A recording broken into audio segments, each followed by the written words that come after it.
Oke, baik. Nah, bisa kita mulai. Hari ini kita akan bahas bersama tentang pretest yang sudah kalian kerjakan pada sub pertama tentang wilayah negara, yang kedua tentang warga negara, yang ketiga nanti tentang agama. Jadi silahkan semuanya diperhatikan gitu ya. Oke, untuk soal pertama kita cermati bersama. Nah, di sini negara yang secara geografis berbatasan langsung dengan Indonesia di sebelah timur. Nah, kita ingat bahwa dalam perbatasan wilayah Indonesia ini meliputi barat, utara, timur, selatan gitu ya. Nah, kita lihat untuk yang barat, apakah Indonesia berbatasan langsung dengan negara di sebelah barat? Jawabannya tidak ada ya. Oke, kemudian utara Indonesia bagian atas kalau di peta itu berbatasan dengan Malaysia. Kemudian bagian timur berbatasan dengan Papua Nugini gitu ya. Dan bagian selatan kalau di peta bagian bawah berbatasan dengan Timor Leste gitu ya. Nah, berarti pertanyaannya sebelah timur, berarti jawabannya adalah yang Papua Nugini gitu ya, yang D. Oke, lanjut soal berikutnya nomor 2. Ini berkaitan dengan zona pembagian zona wilayah perairan di Indonesia. Nah, kita ingat kembali ada 3. Ada zona teritorial, yang kedua ada zona landas kontingen, yang ketiga ada zona ekonomi eksklusif seperti yang sudah kalian gambarkan pada tugas sebelumnya gitu ya. Nah, pertanyaannya adalah dasar laut secara geografis morfologis sebuah kontingen atau benua dengan kedalaman kurang lebih 150 meter. Nah, kalau zona teritorial ini jaraknya ada 12 mil. Yang ini jaraknya 200 mil dengan kedalaman 150 meter. Sedangkan yang ini adalah 200 mil. Berarti jawabannya yang sesuai adalah yang zona landas kontingen karena 150 meter itu ya. Nah, contoh gambarnya seperti pada gambar ketiga, berarti yang masih sambungan dari nomor 2. Nah, ini yang 150 meter zona landas kontingen gitu ya. Oke, lanjut nomor 3. Perhatikan gambar berikut. Ini ada laut teritorial atau zona teritorial atau laut wilayah, kemudian ada YEE, kemudian zona landas kontingen sama laut lepas atau laut bebas. Itu ya. Oke. Wilayah yurisdiksi Indonesia yang berbatasan langsung dengan laut bebas yang diukur 200 mil dari garis pantai terjauh. Berarti di sini jawabannya yang dekatnya dengan ini, berarti jawabannya adalah yang ini gitu ya. Oke, YEE jawabannya yang E. Oke, dipahami ya. Saya lanjutkan lagi nomor 3. Nah, nomor 3 pertanyaannya adalah letak wilayah negara Indonesia sangat strategis, diimpit oleh 2 samudra yaitu Pasifik sama Hindia serta 2 benua. Pertanyaannya, benua mana saja? Nah, ini dilihat secara geografis. Nah, benuanya adalah Asia dan Australia. Oke. Kalau secara astronomis, Indonesia terletak di antara 6 derajat lintang utara sampai 11 derajat lintang selatan dan 95 bujur timur sampai 141 bujur timur gitu ya. Oke, lanjut nomor 5. Berkaitan dengan wilayah Indonesia pada tanggal 13/19 57 pemerintah Indonesia mengeluarkan, yaitu Deklarasi Juanda, yang dimana ini dijadikan hukum konvensi laut ya, yang terbagi menjadi 3 itu. Oke, nah bunyinya di dalam Deklarasi Juanda pada intinya adalah untuk wilayah perairan baik sekitar pedalaman yang menghubungkan antar pulau menjadi bagian dari wilayah kedaulatan Indonesia. Artinya tidak memandang besar luasnya, tidak memandang lebarnya gitu ya. Artinya seluruh wilayah baik pedalaman, baik sekitar yang menghubungkan antar pulau itu menjadi bagian dari wilayah kedaulatan Indonesia gitu ya. Oke, lanjut nomor 6. Nah, di sini ada gambar peta dari wilayah Indonesia beserta dengan negara yang ada di sekitarnya. Nah, pada peta di wilayah Indonesia bagian selatan, pertanyaannya adalah selatan secara geografis berbatasan langsung dengan gitu ya. Nah, bisa kalian lihat di sini kalau yang atas ini utara, kemudian ini timur, yang ini selatan, yang ini barat gitu ya. Nah, berarti yang sebelah selatan pertanyaannya kan. Oke, bagian selatan berarti sini. Nah, ini dengan negara ini. Berarti ini adalah yang Timor Leste dan perairan Australia. Kalau Malaysia ini jelas bukan, sebelah utara. Papua Nugini sebelah timur. Kemudian Malaysia utara, Samudra Hindia dan perairan India.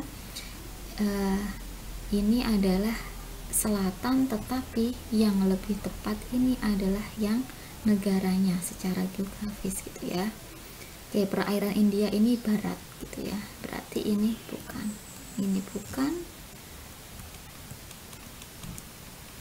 Oke, itu ya, jadi jawaban yang tepat adalah yang D. Kemudian nomor 7, Indonesia sebagai negara maritim memiliki batas wilayah laut dengan negara tetangga terbagi menjadi 3 zona. Zona teritorial, zona landas kontinen, kemudian zona ekonomi eksklusif. Nah, yang berjarak 12 mil tadi ingat 12 mil ini jaraknya 200 mil, kedalaman 150 meter, kemudian ini 200 mil, berarti yang tepat adalah yang B. Oke, bisa dipahami ya untuk pretest materi atau soal tentang wilayah negara. Kita lanjut ke soal berikutnya tentang warga negara. Oke, soal nomor 1 silahkan diperhatikan. Di sini faktor penyebab kehilangan kewarganegaraan Indonesia, berarti orang tersebut sudah menjadi warga negara Indonesia, tetapi juga dimungkinkan untuk bisa kehilangan kewarganegaraan. Kita cermati 1 sampai 5. Yang pertama, memperoleh kewarganegaraan lain atas kemauan sendiri. Oke, betul ya. Karena di sini berarti dia sudah melepaskan kewarganegaraan Indonesia. Kemudian mempunyai paspor dari negara lain. Nah, ini juga bisa menyebabkan kehilangan kewarganegaraan. Bertempat tinggal di luar wilayah Indonesia selama 5 tahun berturut-turut, bukan dalam rangka dinas. Artinya di sini dia tidak memperpanjang izin tinggal, kemudian juga tanpa keterangan selama 5 tahun berturut-turut di luar wilayah Indonesia, maka ini juga bisa menyebabkan kehilangan kewarganegaraan. Nah, yang 4 dan 5 ini dilahirkan di luar wilayah Indonesia. Ini bisa ketika anak yang lahir berada di luar wilayah Indonesia tetapi ayah ibunya warga negara Indonesia, ini tetap bisa menjadi warga negara Indonesia. Nah, ini bukan menjadi faktor penyebab seseorang kehilangan kewarganegaraan. Kemudian nomor 5, jika ada seseorang yang lahir di Indonesia meskipun orang tuanya tidak memiliki kewarganegaraan, ini juga dimungkinkan untuk bisa memperoleh kewarganegaraan Indonesia gitu ya. Nah, berarti yang tepat adalah 1, 2, dan 3. 1, 2, 3 jawabannya yang gitu ya. Oke, lanjut. Nah, ini berbicara tentang akibat dari penerapan asas gitu ya. Nah, kita ingat kembali bahwa beberapa negara ini ada yang menganut dalam penentuan kewarganegaraan ini menganut 2 asas tersebut, baik ius soli ataupun ius sanguinis gitu ya. Nah, di sini Angela menikah dengan Patrick. Mereka keturunan negara X yang menganut asas kewarganegaraan ius soli gitu ya. Tetapi mereka tinggal dan melahirkan seorang anak di negara Y yang menganut asas ius sanguinis gitu ya. Nah, bagaimana keadaan anak tersebut yang dilahirkan oleh Angela, dampaknya bagaimanakah, apakah memperoleh status kewarganegaraan atau tidak gitu ya. Nah, kita ingat kembali ius soli ini berarti penentuan status kewarganegaraan seseorang berdasarkan tempat kelahiran. Kemudian ius sanguinis ini penentuan kewarganegaraan seseorang berdasarkan ikatan darah gitu ya, atau keturunan, artinya dibawa dari kedua orang tuanya atau salah satu orang tuanya gitu. Nah, kita bahas bersama ya, saya berikan permisalan gitu. Oke, A plus P gitu ya. A plus P itu Angela dan Patrick sama dengan warga negara X gitu ya. Oke, warga negara X.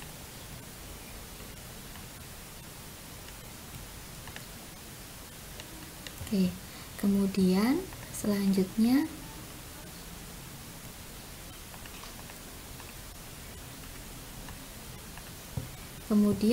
negara X ini menganut asas ius soli ya. Oke, kemudian yang kedua di sini A plus P ini tinggal plus melahirkan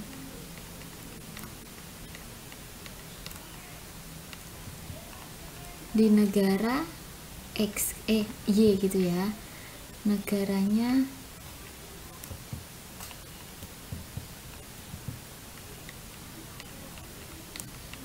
Y. Negara Z ini menganut asas ius sanguinis. Itu ya. Bagaimana status anak yang lahir? Oke, itu ya. Berarti untuk jawabannya A dan P, warga negara X ini menganut asas ius soli yang berdasarkan tempat kelahiran.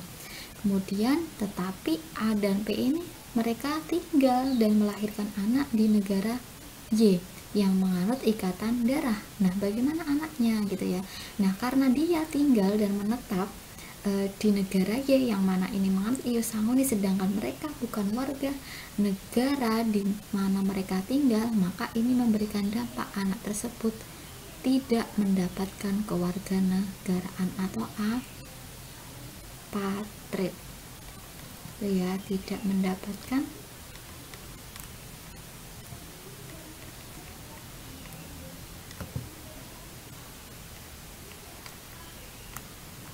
ya. Yang jawaban yang tepat adalah yang A gitu ya. Oke, semoga bisa dipahami. Lanjut soal berikutnya.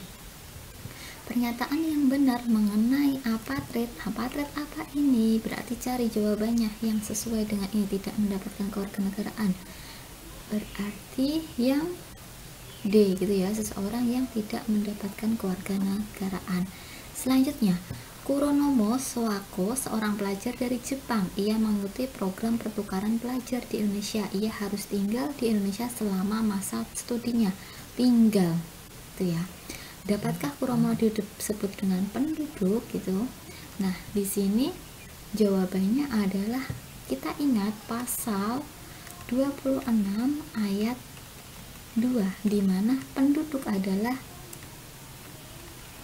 warga negara Indonesia yang tinggal di Indonesia plus warga negara asing yang sementara waktu tinggal di Indonesia. Nah, kalau dari pengertian ini maka kita bisa pahami bahwa Kuronomo meskipun dia warga negara Jepang tetapi dia bisa menjadi penduduk Indonesia karena Kuronomo berdomisili di Indonesia sementara waktu selama masa studinya gitu ya. Oke, lanjut nomor 5. Seseorang anak dilahirkan di negara A tetapi orang tuanya warga negara B, maka anak tersebut tetap menjadi warga negara B itu ya. Nah, negara tersebut menggunakan apa? Negara yang dimaksud adalah negara B. Maka negara B, karena orang tuanya warga negara B, otomatis anaknya menjadi warga negara B. Ini berarti asas yang dianut adalah ius sanguinis atau berdasarkan keturunan, karena orang tuanya adalah warga negara B itu ya. Oke, jawabannya yang D. Selanjutnya soal nomor 6 di sini berkaitan dengan pernyataan yang ada di dalam pasal 26 sama dengan yang tadi 26 ayat 2 UUD 1945 yang memenuhi definisi penduduk gitu ya. Oke, tenaga Indonesia bekerja di Malaysia, ini masuknya warga negara Indonesia karena dia bekerja di Malaysia tapi tidak berpindah ke warga negara sehingga dia tetap menjadi warga negara Indonesia gitu ya. Pelajar Jepang datang ke Indonesia dalam rangka studi banding ini biasanya waktunya rentangnya sangat pendek, jadi ini tidak juga bisa dikatakan sebagai penduduk. Warga negara Korea Selatan bekerja di perusahaan asing di Indonesia, nah ini berarti dia tinggal sementara di Indonesia karena ada surat izin dalam hal bekerja di negara Indonesia. Nah, ini bisa dikategorikan sebagai penduduk. Yang ini sama dengan B, tidak. Mahasiswa asal Indonesia menuntut ilmu di negara Norwegia. Nah, ini dikatakan sebagai warga negara Indonesia. Itu ya. Oke. Lanjut nomor 7. Berdasarkan ketentuan pasal 26 ayat 1, ini pasal yang berkaitan dengan warga negara. Siapa yang dikatakan warga negara Indonesia pada hukum dasar tersebut? Yaitu orang-orang bangsa Indonesia asli dan orang-orang bangsa lain yang disahkan dengan undang-undang sebagai warga negara. Nah, warga negara asing atau orang lain ini artinya sudah melalui naturalisasi atau pewarganegaraan itu ya. Oke, untuk soal materi yang berkaitan dengan warga negara ada pertanyaan, saya cukupkan ya. Kita lanjut ke soal berikutnya tentang agama. Oke, nah untuk soal tentang agama, pertahanan dan keamanan, nah di sini Anda memiliki tetangga baru. Nah, tetangga baru Anda ini mengalami musibah. Bagaimana sikap kita gitu ya? Pertanyaannya adalah sikap dalam hal menjalankan tri kerukunan umat beragama. Berarti ini yang faktor intern, berarti kerukunan antar umat beragama.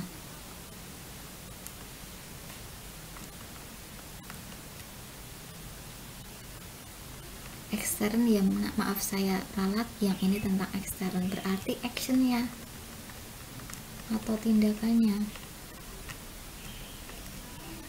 Saling mengasihi, berarti yang lebih tepat adalah memberi bantuan sesuai dengan kemampuan. Selanjutnya, ada 6 agama yang diakui secara sah oleh pemerintah Indonesia. Penduduk Indonesia diberi kebebasan untuk memeluk salah satu agama yang diyakini. Kebebasan dalam hal memeluk agama ini diatur di dalam UUD 1945 pasal berapa gitu ya. Nah, ada 6 agama, ada Islam, ada Kristen, ada Katolik, ada Buddha, ada Hindu, ada Konghucu. Nah, agama yang pasalnya adalah yang tentang agama yang kita lihat. Yang pertama pasal 29 ayat 2. Ini tentang agama. Oke, ketemu jawabannya yang A itu ya. Nah, kalau 33 tentang perekonomian. Pasal 30 tentang pertahanan dan keamanan. 34 tentang jaminan sosial atau kesejahteraan sosial. Kemudian 31 tentang pendidikan. Nanti kalian bisa cermati ya yang ada di dalam UUD 1945. Oke, selanjutnya nomor 3. Nah, nomor 3 ini pertanyaannya berkaitan dengan bunyi dari salah satu yang ada di dalam pasal yang terdapat di dalam UUD 1945 gitu. Tiap-tiap warga negara berhak dan wajib ikut serta dalam usaha pertahanan dan keamanan negara. Berarti ini poin tentang pertahanan dan keamanan negara. Nah, kita lihat untuk A, poin A pasal 30 ayat 2 ini sama dalam usaha pertahanan dan keamanan negara Indonesia melalui Sishankam rata sistem pertahanan keamanan rakyat semesta dengan kekuatan utama ada di TNI dan Polri, kekuatan pendukung ada di rakyat. Berarti bukan yang ini gitu ya. Oke, pasal 30 ayat 1 bunyinya tiap-tiap warga negara berhak dan wajib. Hak dan kewajiban kita dalam ikut serta usaha pertahanan dan keamanan negara. Oke, jawabannya berarti yang B. Yang C ini tentang warga negara. Sedangkan pasal 29 ayat 1 tentang agama dan pasal 27 ayat 1 tentang persamaan di dalam pemerintahan atau hukum gitu ya. Oke, lanjut berikutnya soal nomor 4. Ketentuan tentang kemerdekaan beragama dijamin di dalam pasal 29 sebagai wujud jiwa dan isi Pancasila, terutama sila pertama ketuhanan yang Maha Esa.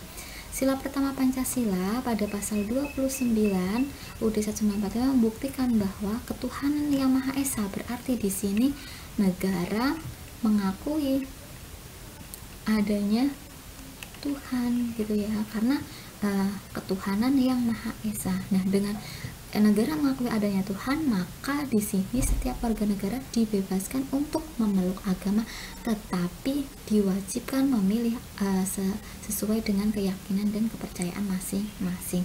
Berarti jawabannya yang tepat adalah yang E, Indonesia mengakui adanya Tuhan. Nomor 5 di soal terakhir tentang sistem pertahanan dan keamanan kita menurut UUD 1945 pasal 30 ayat 2 ini komponen utama, kita ingat komponen utama yaitu ada pada kekuatannya TNI dan Kepolisian Republik Indonesia, sedangkan kekuatan pendukung ada di rakyat. Itu ya. Oke, baik, ini pembahasan yang sudah Ibu berikan, semoga memberikan manfaat dan silahkan dipelajari lagi dan persiapkan untuk ulangan.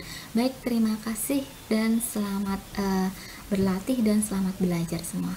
Oke.